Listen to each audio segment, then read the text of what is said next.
ভাবুন তো, গভীর রাত, একটা পেট্রোল পাম্পের সামনে গাড়ির বিশাল লম্বা লাইন। কিন্তু সেই লাইন যেন এগোচ্ছেই না। জ্বালানির জন্য ঘণ্টার পর ঘণ্টা কেটে যাচ্ছে। কিছুদিন আগে বাংলাদেশের শত শত মোটরসাইকেল চালকের জন্য এই দৃশ্যটাই ছিল একটা কঠিন বাস্তবতা। এই একটা কথাই কিন্তু পুরো পরিস্থিতিটা একদম পরিষ্কার করে দেয়। এটা একজন চালকের কথা, যিনি 10 ঘন্টারও বেশি সময় ধরে ঠাঁই দাঁড়িয়েছিলেন। তার এই কথা থেকেই বোঝা যায় কতটা মরিয়া আর ক্লান্তিকর ছিল সেই রাতটা। আচ্ছা, এই গল্পের শুরুটা হয় কিভাবে? শুরুটা হয় গভীর রাতে, যখন মোটরসাইকেল চালকদের মধ্যে একটা খবর ছড়িয়ে পড়ে যে একটা নির্দিষ্ট পাম্পে তেল পাওয়া যেতে পারে। ব্যাস, এই একটা খবরের ওপর ভর করেই শুরু হয়ে যায় দীর্ঘ এক অপেক্ষার পালা। একটা খবর শুনে ঠিক কতজন মানুষ ছুটে এসেছিলেন ধারণা করতে পারেন? প্রায় ৩০০রও বেশি। এই সংখ্যাটা দেখলেই বোঝা যায় যে পরিস্থিতি কতটা গুরুত্বপূর্ণ ছিল। সামান্য একটু জ্বালানির জন্য শত শত মানুষ এক জায়গায় এসে জড়ো হয়েছিলেন। চলুন টাইমলাইনটা একটু দেখি, সেই রাতে ঠিক কি ঘটেছিল। রাত 11:30 থেকে চালকরা আসতে শুরু করেন। দীর্ঘ অপেক্ষার পর রাত 2টোয় যখন তেলের গাড়িটা আসে, তখন সবার মনে একটু আশা জাগে। এরপর রাত 3টের দিকে তেল দেওয়া শুরুও হয়, কিন্তু সেই স্বস্তিটা ছিল খুব অল্প সময়ের জন্যে। ভোর 5টার দিকে আলো ফোটার আগেই পাম্প আবার বন্ধ।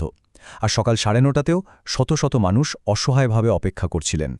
কিন্তু ব্যাপারটা শুধু দীর্ঘ সময় অপেক্ষা করাই ছিল না, চালকদের আরও কঠিন পরীক্ষার মুখোমুখি হতে হয়েছিল। একটা সময় তাদের রাতের আশাটা ধীরে ধীরে হতাশায় পরিণত হচ্ছিল। মানে এই দীর্ঘ আর ক্লান্তিকর অপেক্ষার সাথে যোগ হয় আরেকটা দুর্ভোগ। পরিস্থিতি আরও খারাপ হয়ে যায় যখন প্রকৃতিও যেন বিরূপ আচরণ শুরু করে।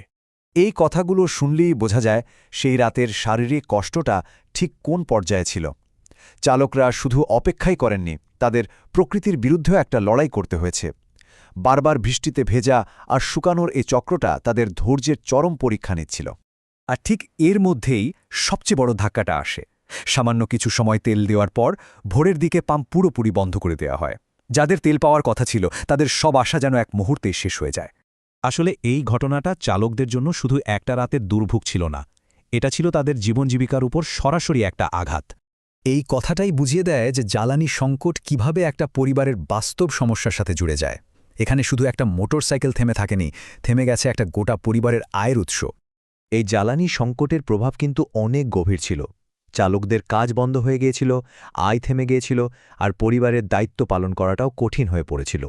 অবস্থা এতটাই খারাপ হয় যে অনেকের কাছে তো বাড়ি ফিরে যাওয়ার মতো জ্বালানিও ছিল না।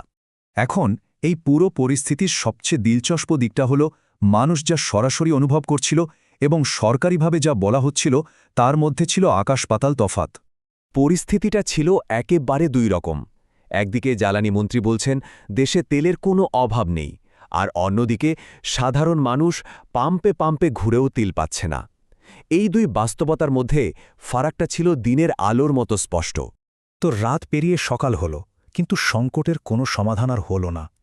চালকরা তখনও একটা গভীর অনিশ্চয়তার মধ্যে আটকা পড়েছিলেন। চালকদের হতাশা আরও বেড়ে যায় যখন পাম্প কর্তৃপক্ষ একদম চুপ হয়ে যায়। দরজা বন্ধ, কোনো তথ্য নেই। এই নীরবতা তাদের অসহায়ত্বকে যেন আরও কয়েক গুণ বাড়িয়ে তোলে। এই শেষ কথাটা শুনুন, এটাই তাদের মূল হতাশাটা প্রকাশ করে। শুধু জ্বালানির অভাব নয়, ন্যূনতম তথ্য বা যোগাযোগের অভাবও তাদের ক্ষুব্ধ করে তুলেছিল। হয়তো একটা স্পষ্ট উত্তরই তাদের এই দুর্ভাগ কিছুটা কমাতে পারত।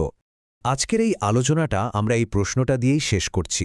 যখন সাধারণ মানুষের প্রতিদিনের বাস্তবতা আর কর্তৃপক্ষের বক্তব্যের মধ্যে এমন বিস্তর ফারাক তৈরি হয়, তখন আস্থা, যোগাযোগ এবং তার পরিণতির ওপর কী প্রভাব পড়ে, এটা আসলেই একটা গভীর চিন্তার বিষয়।